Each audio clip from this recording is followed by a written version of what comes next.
지금 국제유가도 63달러? 네. 이렇게 오버된 것 같던데요. 네. 어떻습니까? 이제 팬데믹 이전 수준으로 회복됐다는 거는 우리가 이 상황을 어떻게 의미해야 될까요? 구리 가격은 뭐 최고치라고 얘기하고요. 네, 통상 원자재 가격이 좀 경기 회복보다 선행하는 것은 맞습니다. 네. 특히 구리는 이제 남미에 코로나 때문에 생산 차질이 있었고, 또 뭐 원유도 뭐 사실은 작년에 팬데믹 상황에서 감산이 있었지 않습니까?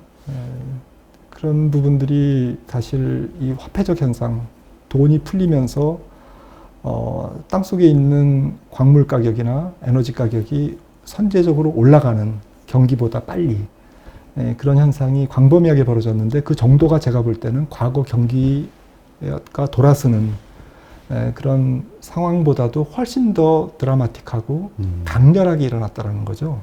그러니까 앞으로 세계 경기가 좋아져도 비행기를 타고 막 이동이 일어나도 국제유가가 올라갈 수 있는 룸이 그렇게 크지 않다는 거죠. 과거 같으면은 뭐 60불에서 일단 경기가 돌았으면 그때부터도 뭐 따블이 난다든지 유가가 이렇게 되는데 지금은 돈이 너무 많이 풀린 덕택에 이게 한 뭐 어느 정도가 적정일지 모르겠습니다만은 예를 들어서 유가가 80불이 뭐 좀 장기 흐름의 꼭지라고 만약에 계산 본다면 지금 거의 다 왔다라는 거죠.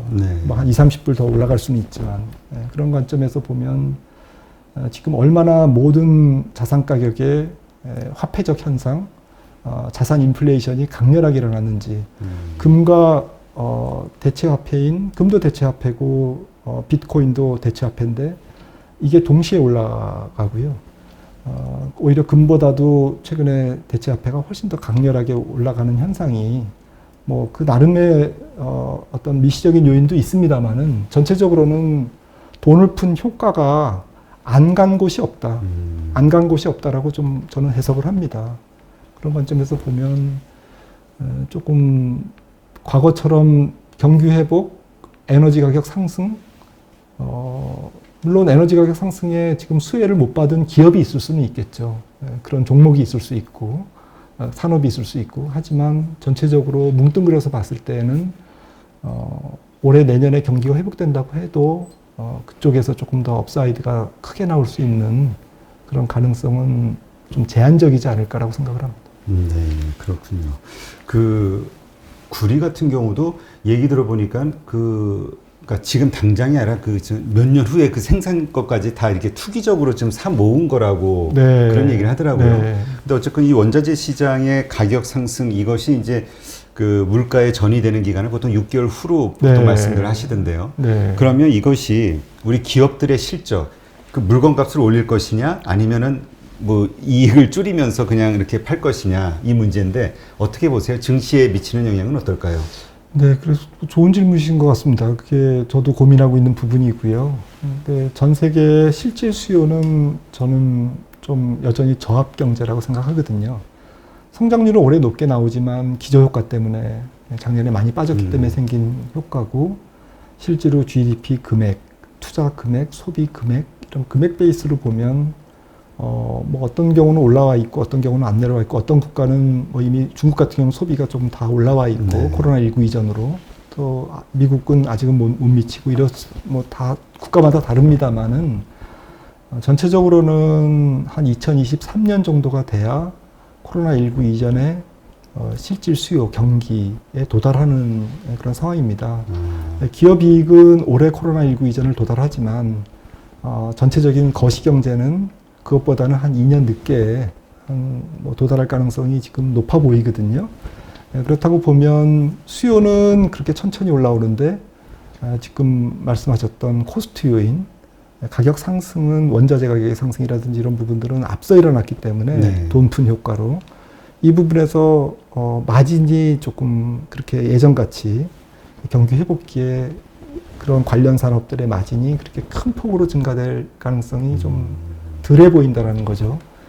그런 관점에서도 주식시장을 조금 잘, 또 기업별로, 산업별로 좀 잘 봐야 되는 그런 과제가 있는 것 같습니다.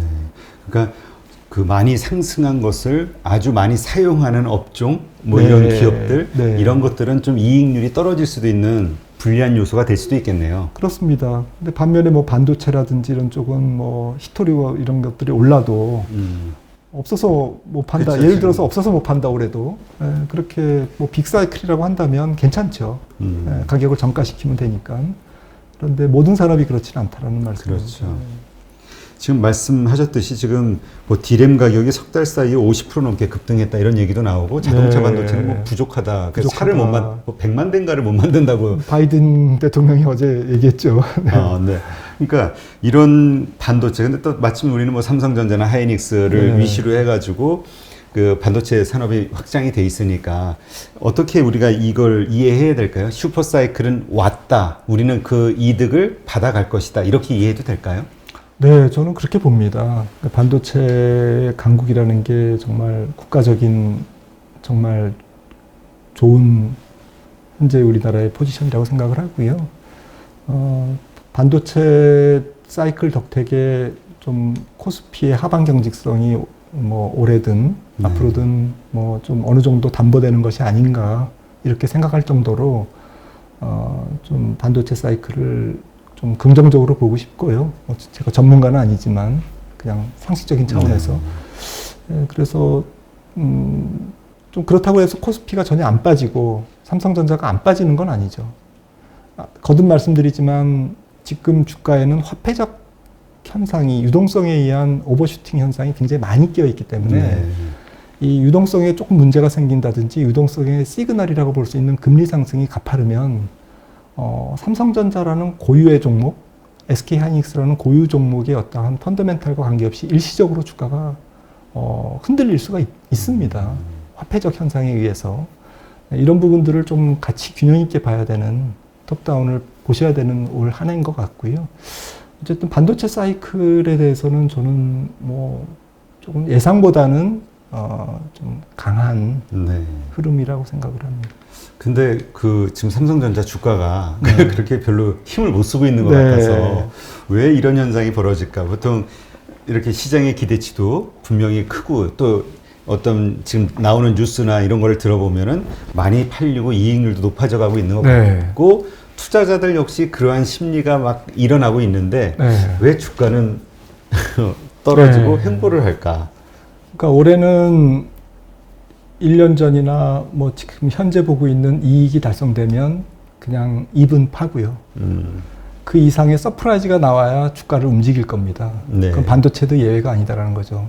삼성전자가 올해 이 반도체의 어떠한 뭐 빅사이클이 예상한 것보다 더 강하면 주가는 위로 갈 것 같은데요.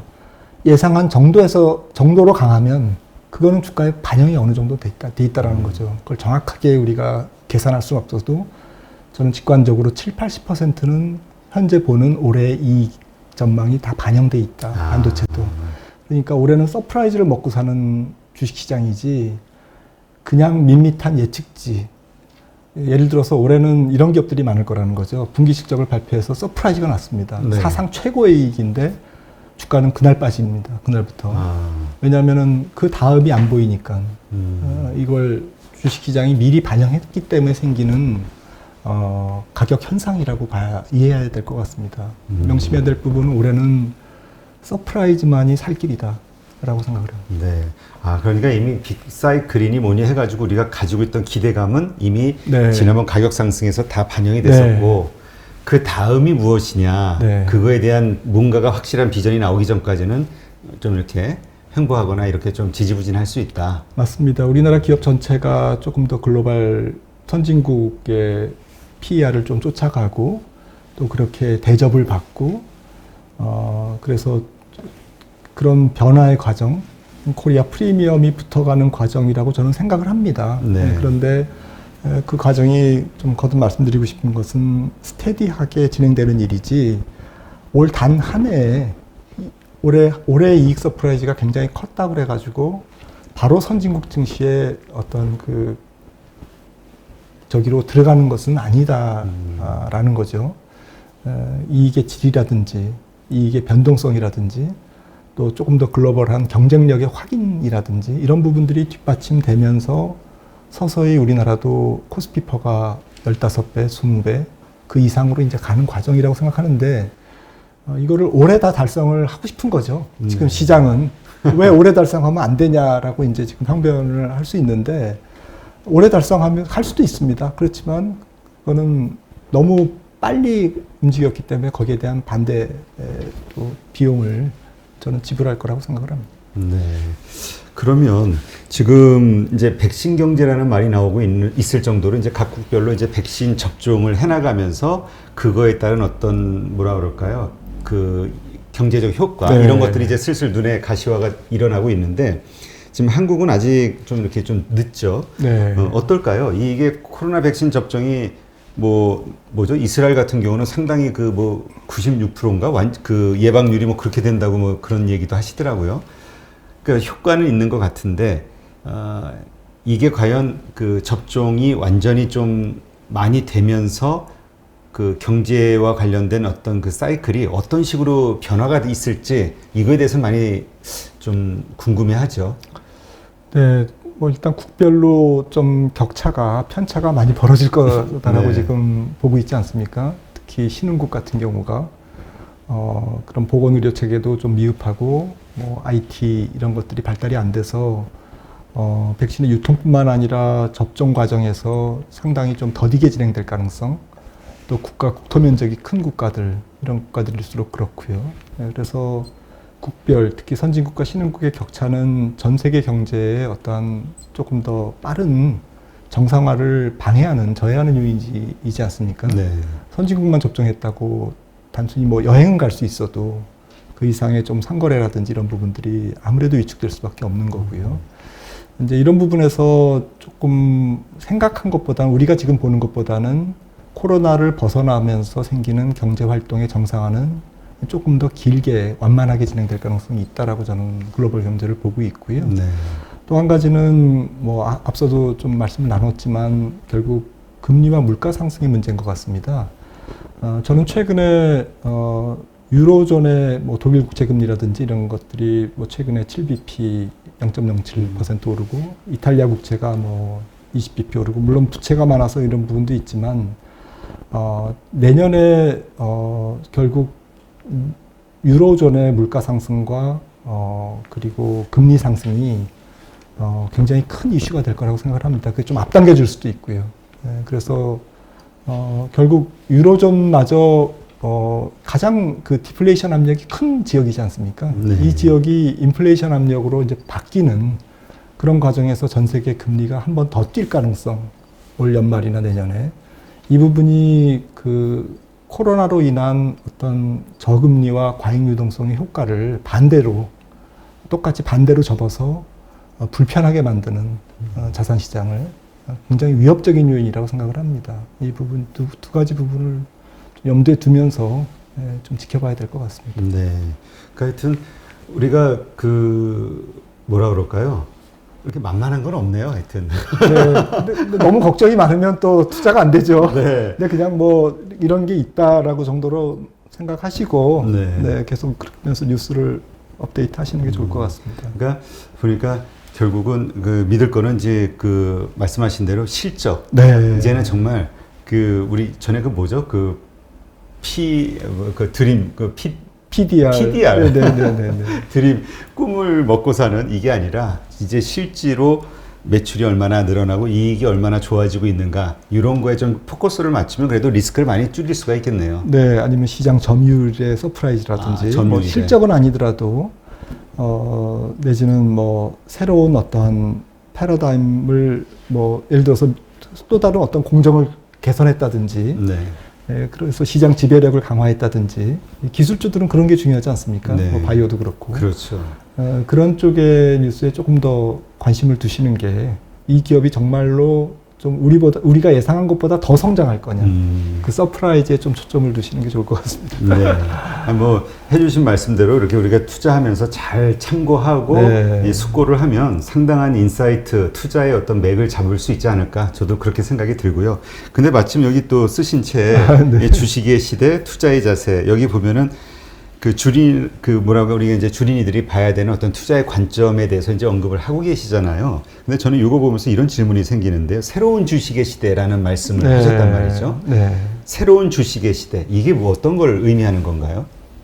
뭐 그냥 코리아 전체의 프리미엄 주식시장의 뭐 업그레이드, 프리미엄 뭐 이런 측면도 좀 있고요. 책 내용에도 있습니다만 아니면 저희들이 이제 좀 그 세 명이 토론하면서 좀 기술 사이클에 대해서 얘기를 많이 했어요. 앞으로 새로운 혁신 기술의 사이클이 경기 사이클이나 금리 사이클이나 여러 가지 뭐 그 자산 시장의 사이클을 결정할 정도로 굉장히 강력하고 지배적일 거다. 결국 기술 사이클을 잘 봐야 된다. 그리고 이거는 지금 안 가본 길이지 않습니까? 네. 또 4차 산업이라는 게. 그리고 다양한 어떤 또 산업이 생성이 되고 거기서 이제 명암이 엇갈릴 거고요. 그러니까 기업의 흥망성쇠가 굉장히 빨라질 것 같다라는 관점에서 그래서 좀 새로운 주식의 시대 그런 표현을 썼습니다. 아, 네. 그런데 사실 여기에 그 우리가 사실 이게 말은 쉬운데 정말 따르기가 네. 어려운 게 뭐냐면 조바심 내지 않고 시장의 기회를 잡는 이게 네. 정말 어렵잖아요. 그렇습니다. 일단 자기 심리를 이기는 게 참 어려우니까 맞습니다. 어떻게 이렇게 좀 할 수 있을까요? 그러니까 저는 뭐 축구 경기를 생각하면 2002년에 저희가 4강 갔지 않습니까? 네. 근데 그때 이제 뭐 히딩크 감독이 와서 그 뭐 굉장히 기술을 고급 기술을 가르쳐 줄 줄 알았는데 뭐 몇 수개월간 기술을 안 가르쳐 주고 그 어쨌든 러닝, 체력 훈련, 근력 이것만 계속 한 거죠. 그래서 이게 뭐지? 했는데 결국에는 게임을 치를수록 그게 그 드러났죠. 그 진가가. 후반전이 돼도 선수들이 안 지치는 거죠. 그래서 유럽 선수들이 워낙 몸이 좋아서 그런 체력 훈련도 많이 하고 또 과학적으로 하고 했는데요. 그래서 결국 축구 경기에서 이기는 게 골을 많이 넣고 안 먹는 거지 않습니까? 주식도 네. 똑같다라는 거죠. 아, 그렇다고 보면 결국 조바심도 사실은 투자 근력에서 나온다. 투자 근력이 약하면 조바심이 생길 뿐만 아니라 또 반대로 주가가 많이 올라 있는데 단지 많이 올라와 있다는 요인으로 위축되거든요. 그렇지. 만약에 정말 저평가되어 있는 주식이라면 앞으로 10배 올라갈 건데 2배 올라갔어도 사야죠. 그러니까 이런 조바심이라든지 반대에 또 배짱이라든지 이런 부분들이 세월이 지나서 저도 한 35년 정도 이렇게 주식시장에 있어 보니까 제가 통렬하게 반성한 부분이 결국 기본기, 체력, 그 다음에 투자 근력 다 같은 용어라고 생각합니다. 그래서 좀 뭐 이런 책도 좋지만 뭐 좀 투자의 고전 이런 부분들을 저희 주식 선배님들이 많이 권했는데 그 이유를 제가 지금 이 나이가 되니까 알겠더라고요. 역시 그 입문으로 들어가라, 고전으로 가라. 네, 그래서 마음을 다스리고 조바심 안 내고 좀 배짱을 키우고 좀 배팅 감각을 좀 더 키우고 이런 게 포괄적으로 투자 근력이라고 생각합니다. 그런 부분들을 생각하면서 썼습니다. 하여튼 뭐 주식의 시대, 투자의 자세. 사실 그 우리 마인드 컨트롤 할 수 있는 사람은 멘탈 관리만 잘해도 성공할 수 있다. 주식으로 돈 벌 수 있다. 이거 뭐 정평이더라고요. 맞습니다. 네.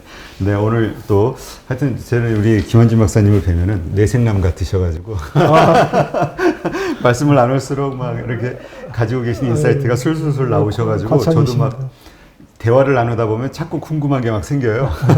막 다 해결해 주실 수 있을 것 같고. 아닙니다. 고맙습니다. 네. 오늘도 이렇게 좋은 인사이트를 함께 해주신 KTB 투자증권의 김환진 박사님께 감사드립니다. 고맙습니다. 네, 고맙습니다.